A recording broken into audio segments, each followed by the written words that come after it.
तो बात करते हैं भारत के बजट 2026 की। देखिए, ये सिर्फ कुछ नंबरों का लेखा-जोखा नहीं है। ये असल में भारत के भविष्य का एक रोड मैप है और इकोनॉमिक सर्वे के साथ मिलकर ये हमें बताता है कि देश की गाड़ी किस पटरी पर दौड़ने वाली है। चलिए, इस पूरे ब्लूप्रिंट को एक-एक करके समझते हैं।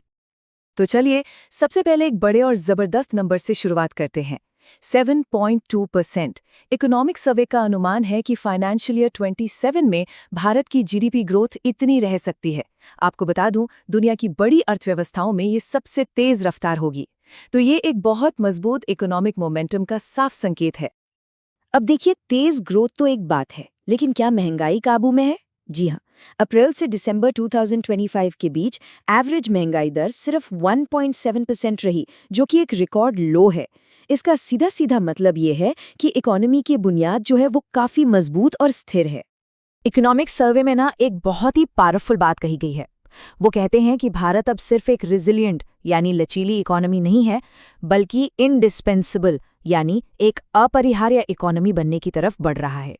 मतलब एक ऐसी इकोनॉमी जिसके बिना दुनिया का काम चलना मुश्किल हो जाए। ये भारत की ग्लोबल एम्बिशन को साफ साफ दिखाता है। तो सवाल ये उठता है कि इतनी बड़ी सोच को, इस एम्बिशन को हकीकत में कैसे बदला जाएगा? तो इसके लिए सरकार ने एक स्ट्रेटेजिक फ्रेमवर्क बनाया है और इसे नाम दिया है 3 कर्तव्य। चलिए देखते हैं यह है क्या। तो ये हैं वो 3 कर्तव्य। पहला, इकोनॉमिक ग्रोथ को तेज करना और उसे बनाए रखना। दूसरा, लोगों की उम्मीदों को पूरा करना और उनकी कैपेसिटी बढ़ाना। और तीसरा, ये पक्का करना कि विकास सबका हो, यानी इंक्लूसिव डेवलपमेंट। आप कह सकते हैं कि ये 3 सिद्धांत ही इस बजट की आत्मा है। सरकार का हर फैसला, चाहे वो टैक्स से जुड़ा हो या किसी नई स्कीम से, इन्हीं 3 पिलर्स पर टिका होगा। ठीक है, तो चलिए पहले पिलर पर आते हैं। सरकार अपने बही खातों को, अपने फाइनेंसेस को कैसे मैनेज कर रही है। देखिए, किसी भी इकोनॉमी के लिए ये सबसे जरूरी चीज होती है। सरकार लगातार अपने राजकोषीय घाटे को यानी फिस्कल डेफिसिट को कम कर रही है। मतलब अपने खर्च और कमाई के बीच के गैप को घटा रही है।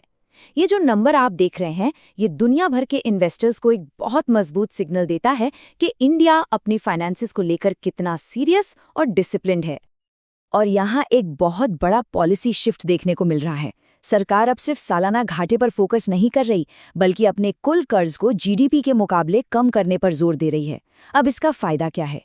इसका सीधा मतलब है कि सरकार पर ब्याज का बोझ कम होगा और जो पैसा बचेगा उसे एजुकेशन और हेल्थ जैसी जरूरी चीजों पर खर्च किया जा सकेगा।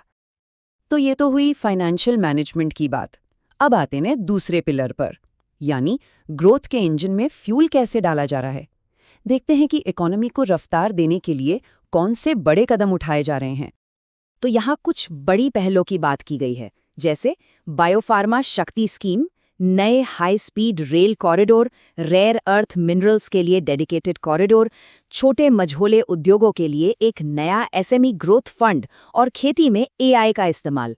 सरकार इन सभी बड़े बदलावों को रिफॉर्म एक्सप्रेस का नाम दे रही है, जो बताता है कि ये सब कितनी तेजी से हो रहा है। ये सारे प्रोग्राम्स भारत के इकोनॉमिक लैंडस्केप को बदलने की ताकत रखते हैं। और आपको इन्वेस्टमेंट के स्केल का अंदाजा लगे, इसके लिए एक नंबर देखिए। अकेले बायोफार्मा शक्ति स्कीम के लिए अगले 5 सालों में 10,000 करोड़ रुपए रखे गए हैं। ये एक बहुत बड़ा अमाउंट है। चलिए, अब आते हैं हमारे आखिरी और तीसरे पिलर पर, और ये वो हिस्सा है जो हम सबको यानी आम नागरिकों और बिजनेसेस को सीधे तौर पर अफेक्ट करता है। बात करते हैं टैक्स की। ये वाकई एक ऐतिहासिक कदम है। 1961 का पुराना इनकम टैक्स एक्ट, सोचिए कितना पुराना था। अब उसकी जगह 1 अप्रैल 2026 से एक नया इनकम टैक्स एक्ट 2025 लागू होगा। और यहाँ एक बात साफ कर दी गई है, इसका मेन फोकस टैक्स रेट्स को कम करना नहीं है, बल्कि पूरे सिस्टम को सिंपल बनाना है ताकि कंप्लायंस आसान हो सके। अच्छा, यहाँ एक राहत की खबर है, खासकर उन लोगों के लिए जो विदेश घूमने या फिर अपने बच्चों को पढ़ाई के लिए बाहर भेजते हैं। टीसीएस यानी टैक्स कलेक्टेड एट सोर्स की दरों को काफ़ी कम कर दिया गया है। इसका सीधा मतलब है कि आपकी अपफ्रंट कॉस्ट कम होगी और आपके हाथ में ज़्यादा पैसा रहेगा। छोटे टैक्स पेयर्स और बिजनेसेस की जिंदगी आसान बनाने के लिए भी कुछ अच्छे कदम उठाए गए हैं।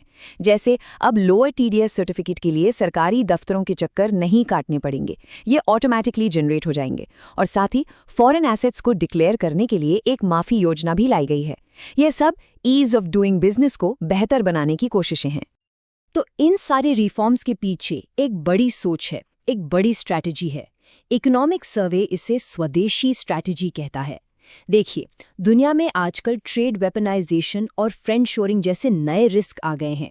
तो ये स्ट्रैटेजी कहती है कि इन ग्लोबल अनिश्चितताओं से बचने के लिए हमें अपने घरेलू संसाधनों और क्षमताओं पर ज्यादा भरोसा करना होगा। तो कुल मिलाकर देखें तो एक बहुत ही एम्बिशियस रोड मैप हमारे सामने है, जो स्थिरता और सुधारों पर टिका है। लेकिन सबसे बड़ा सवाल यही है कि क्या भारत की ये रिफॉर्म एक्सप्रेस इस उथल-पुथल भरे ग्लोबल माहौल में अपनी रफ्तार बनाए रख पाएगी?